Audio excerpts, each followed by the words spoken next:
Hey everyone, and welcome back to The Straight Shift, the podcast that slices through the spin and calls out all the crap so you can be a smarter car buyer, owner, and driver. Today we're tackling one of the most mysterious, least understood, and most expensive parts of your car, the transmission.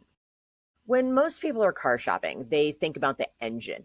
How many cylinders does it have? How much power? Is it a turbo?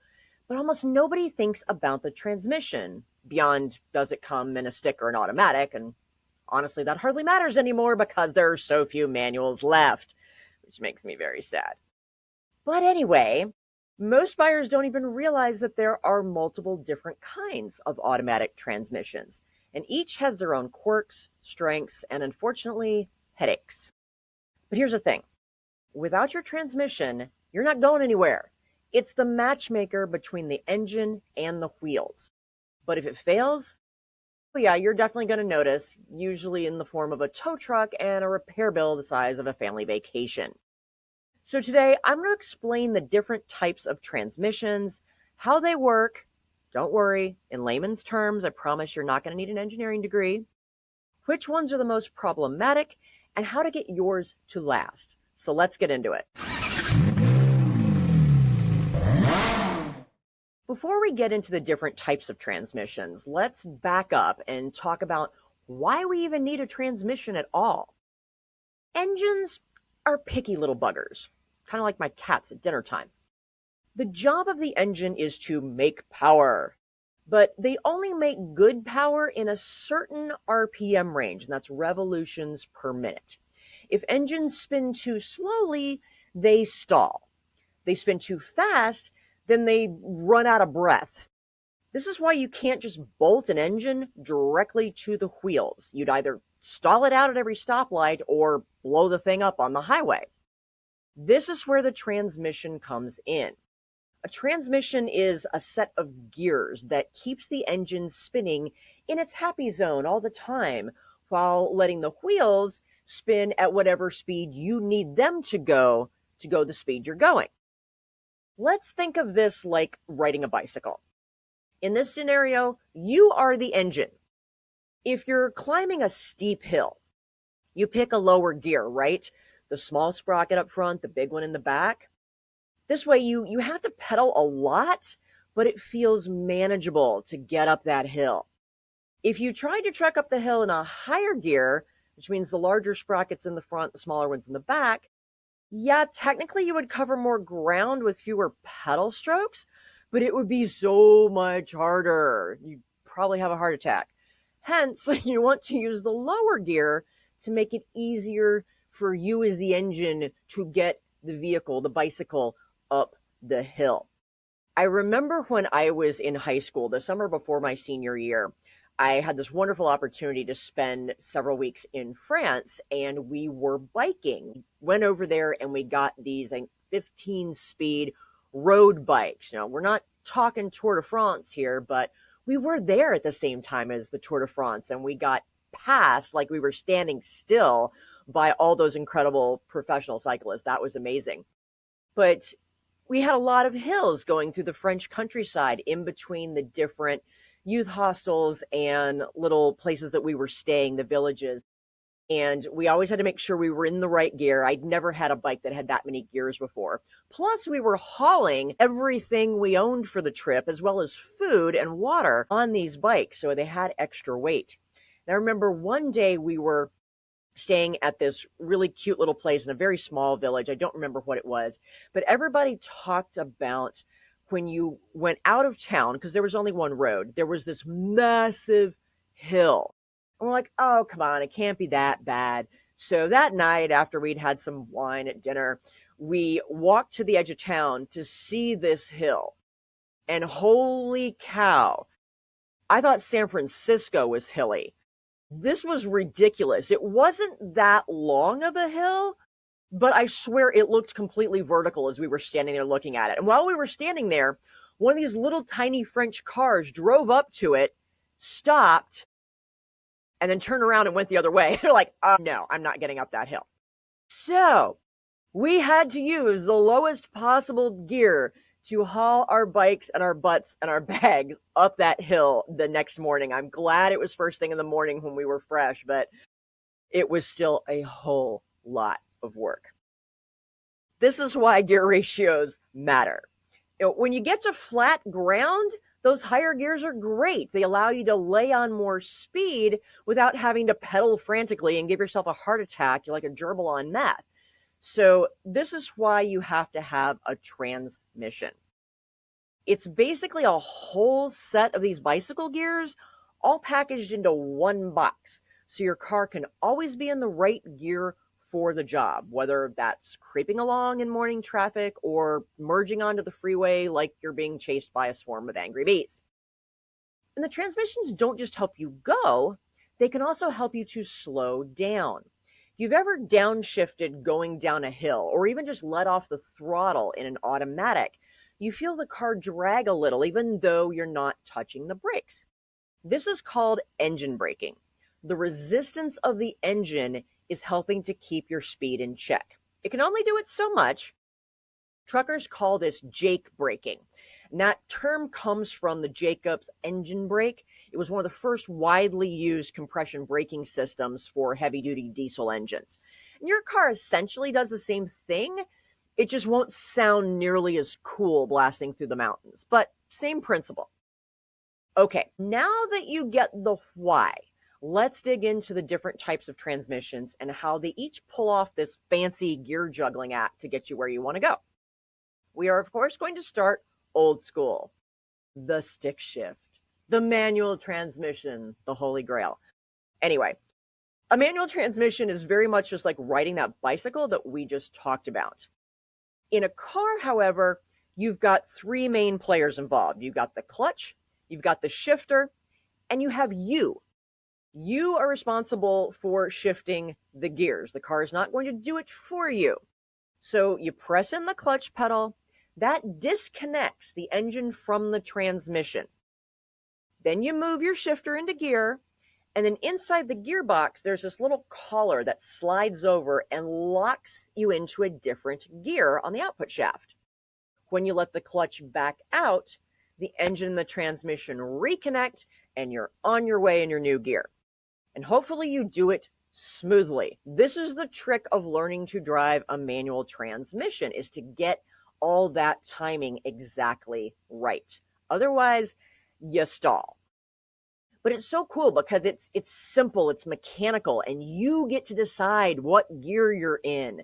Driving purists like me love it because you feel so much more connected to the car. You understand more about how it works, what the car is doing. And my daily driver, Maggie, my little mini, she's a 6-speed manual, and honestly, I would not have it any other way. My dad started teaching me how to drive stick when I was 7 years old, when he got his Mazda RX-7, and I have never looked back. They are also a little bit cheaper to buy, if you can find one, and they're usually a lot simpler to repair. They can technically last forever if you don't abuse them. Like, don't ride the clutch like it's a lazy boy footrest. And you still have to change the oil in the clutch about every 50 to 100,000 miles, depending on the car and how well you drive it. The clutch itself will wear out. Maggie finally needs a new clutch after 145,000 miles, including track time. I've done really well getting a clutch to go that long. That is why I'm driving my mom's old Corolla right now while I wait for a whole bunch of heavily tariffed parts to arrive from Germany. Not looking forward to disassembling Maggie to change out the clutch, but it's time. The downside to a manual transmission is that driving them in stop-and-go traffic is a royal pain in the butt. It's about as fun as a root canal without Novocaine, especially those of us who are getting older and our knees just really don't want to do that anymore. This is why automatics have become so much popular and why the manuals are dying out. Most people have never learned how to drive them. But there's nothing like driving a manual. It's real driving. Anything else is just aiming. And you're not going to budge me on that opinion. Let's talk about the automatic transmissions, because that's probably what the majority of you are driving. They're boring, but they are easy to drive. So how they work. Imagine two desk fans facing each other inside a big metal donut filled with fluid. One of the fans is hooked to your engine, the other is hooked to the transmission. When the engine fan spins, it throws fluid at the transmission fan, making it spin too. It's sort of like a water fight inside a donut. That's a torque converter, and that is doing the work to replace the clutch. Instead of a bunch of collars like in a manual, you have what's called a planetary gear set. So picture a little tiny solar system with a sun gear in the middle and little planet gears all around it and a ring gear around those. By locking or releasing different parts, you get different gear ratios. The beauty of this is you don't need to understand it. You don't need to know what it's doing. The computers and the hydraulics, they do all the work, so all you do is put it in drive and go. It's really easy. And when done right, they can be smooth, they're super convenient, they're great for commuting and stop and go traffic, long highway trips, and even for towing things.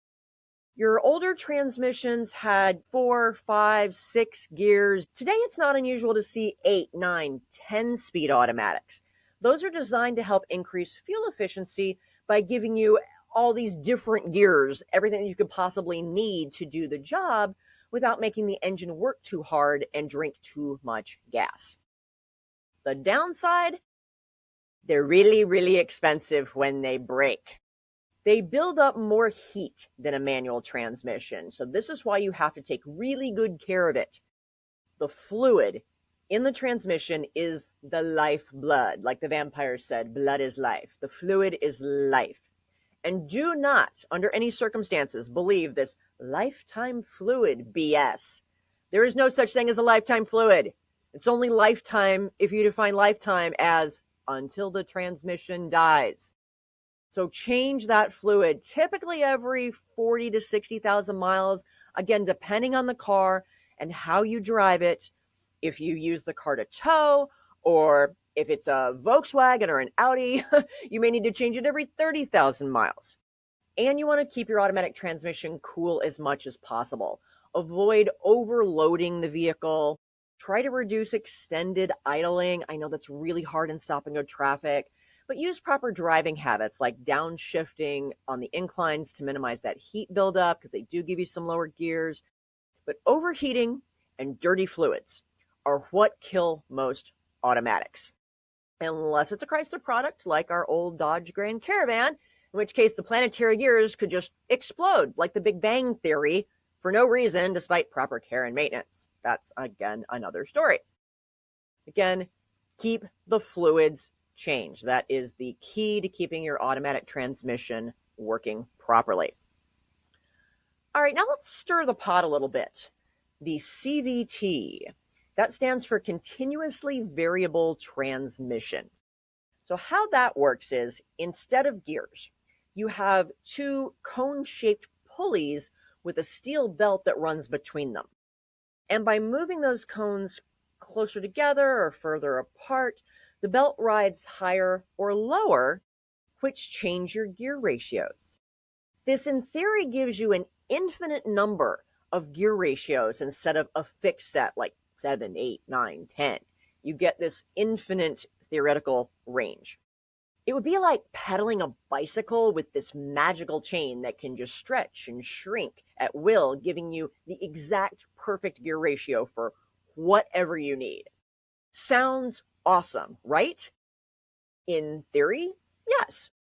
They can be super fuel efficient, they can be very smooth, and they can keep your engine in that sweet spot, both for acceleration or fuel efficiency.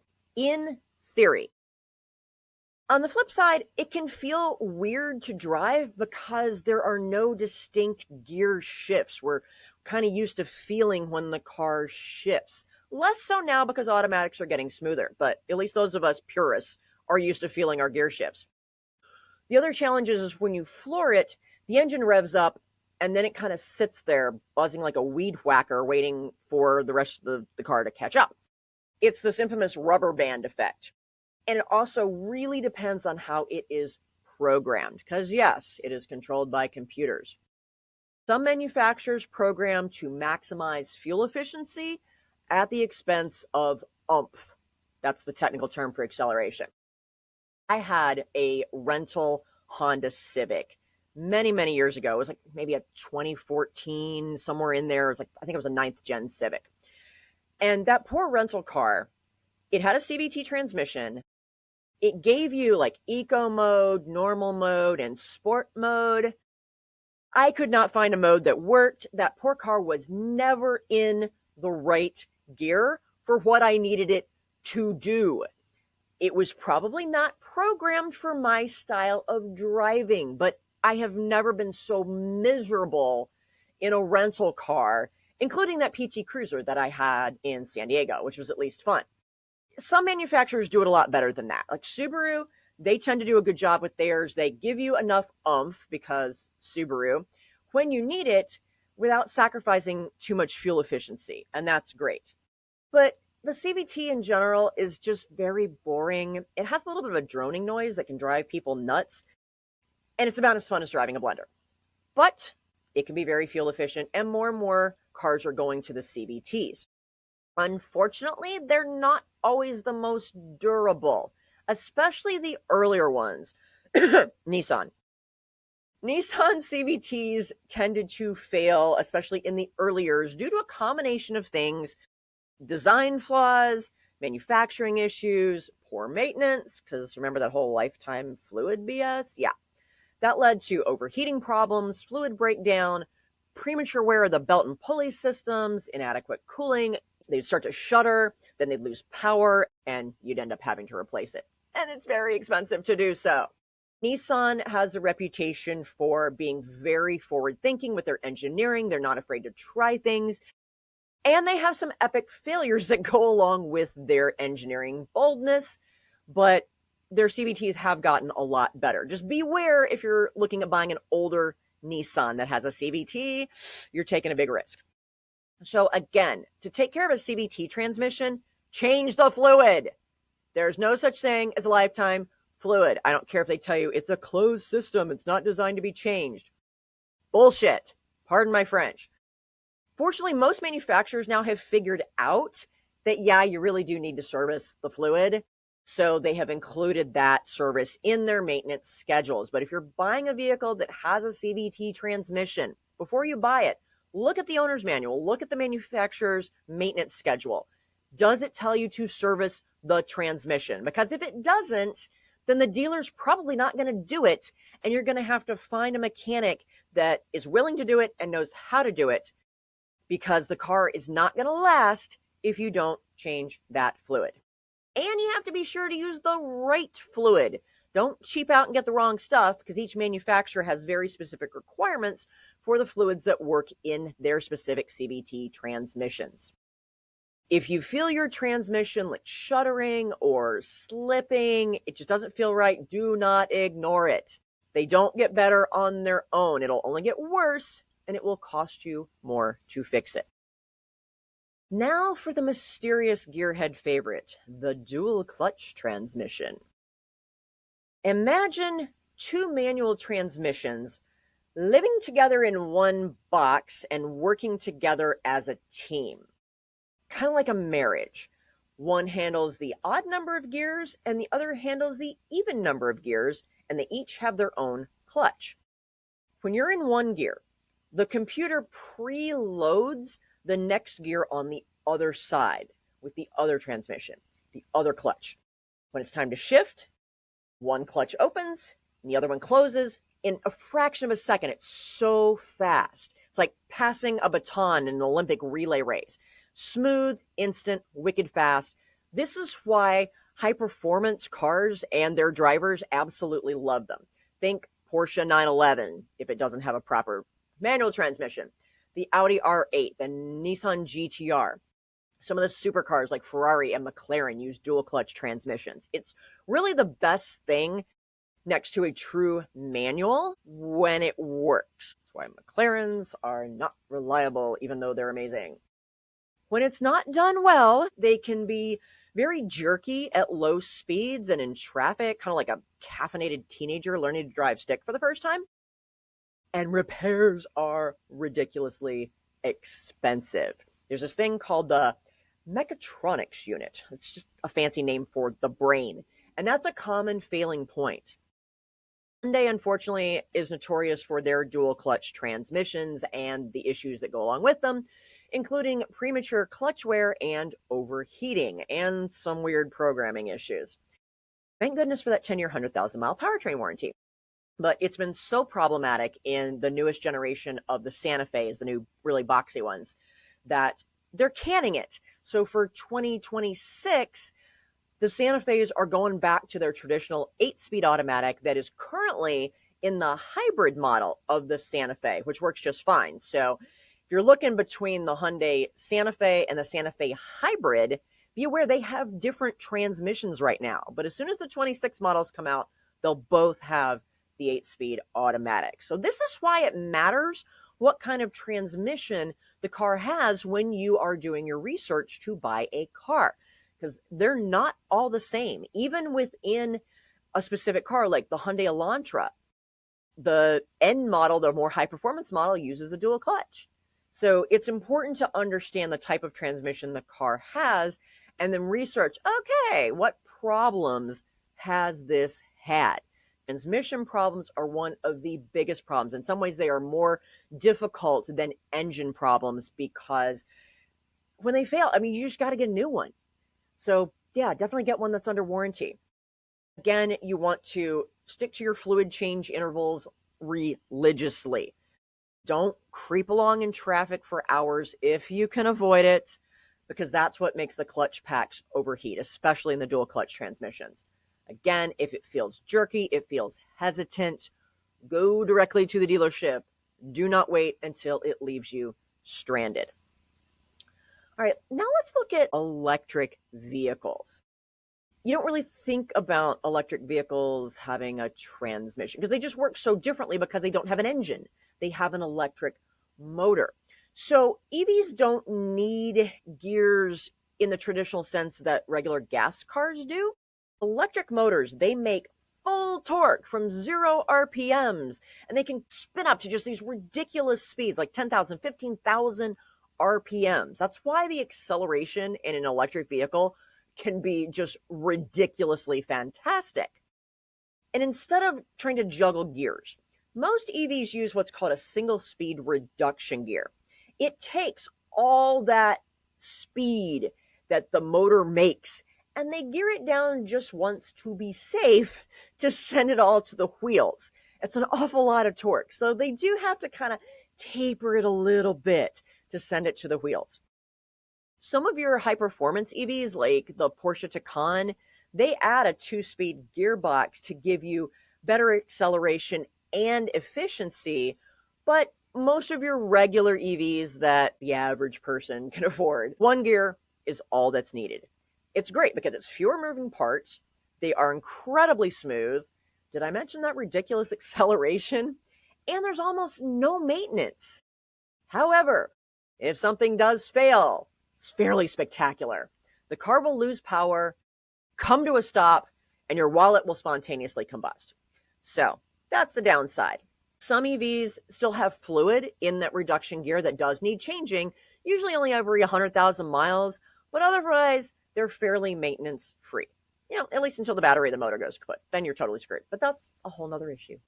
I hope this explanation of the different types of transmissions has been helpful to you, whether you are looking to buy a car or just trying to keep the one that you have going for a long time.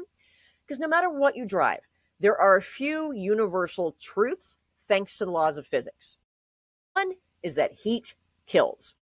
Overheating cooks the fluid and fries the transmission, so do your best to keep it cool. Fluid is blood. Blood is life. Different transmissions need different fluids, but they all need fluids. Manuals, automatic, CVTs, dual clutch, they all use their own types of fluids, their own special blends, so be sure to use the fluid that is specified by the manufacturer in your owner's manual. And pay attention If you feel your transmission is slipping, if it's whining, God forbid if it's grinding, or you smell burning smells, none of these things are good. Don't ignore them and hope they'll go away. They will not. They will only get worse. So have it looked at right away. You may be getting bad news from your mechanic at that point, but it's better than it leaving you stranded in the middle of the highway. And don't overload your vehicle more than it is capable of handling. So if you use your vehicle for towing, trying to tow more than the car's rated for. It's like asking a toddler to deadlift 200 pounds. It's not going to happen. Something's going to break. And it's not just the engine that may break. Very likely it is the transmission that will give out. So be religious about your maintenance. $200 transmission fluid change or flush every 50,000 miles, somewhere in there, that really beats a $5,000 transmission rebuild any day of the week. So to wrap this up, manual transmission, 3 pedals, the only real transmission in my opinion, but fun, relatively cheap, tough, but sadly quickly going extinct. Automatics, they're everywhere, they're smooth, but they're pricey to fix, and change that fluid religiously. CVTs, very fuel efficient, but can be problematic, especially the older ones before anyone knew to change the fluid. So again, change the fluid. Dual clutch transmissions, sporty, quick, super fun, but a little more high maintenance. Not every manufacturer programs them correctly or gets them right, so be wary of those.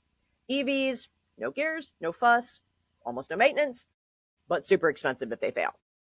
At the end of the day, the best transmission for you to have is one that you understand, know how to take care of, and that works for your lifestyle, especially if you do a lot of driving, a lot of commuting. So next time your mechanic says, hey, you need a transmission flush, you're going to know what they're talking about and why. Just make sure that your car actually needs it and you're doing it on a schedule that makes sense for the type of driving that you do. The more stop and go driving that you do, the more towing that you do, the more frequently that fluid needs to be changed. That's what's called the extreme schedule in your owner's manual. You may not think your driving is extreme because we think extreme like racing or deserts or freezing temperatures, but it's not. Extreme simply means more heat building up in the car without it being able to cool. And that's what happens in stop and go commuter traffic. Thank you so much for listening to The Straight Shift. If you've got a transmission horror story, I'd love to hear it. So hit me up on my website or on social media. And if you're shopping for a car, check out my online car buying course, the No BS Guide to Buying a Car. Or if you just don't want to deal with the car buying process yourself at all, you can hit me up for a free car chat. Both of those things you can book at thecarchick.com. That way you don't accidentally buy a ticking transmission time bomb. Until next time, folks, drive safely. And for the love of all that is holy, if you have a manual, don't ride the clutch. I'm out of here.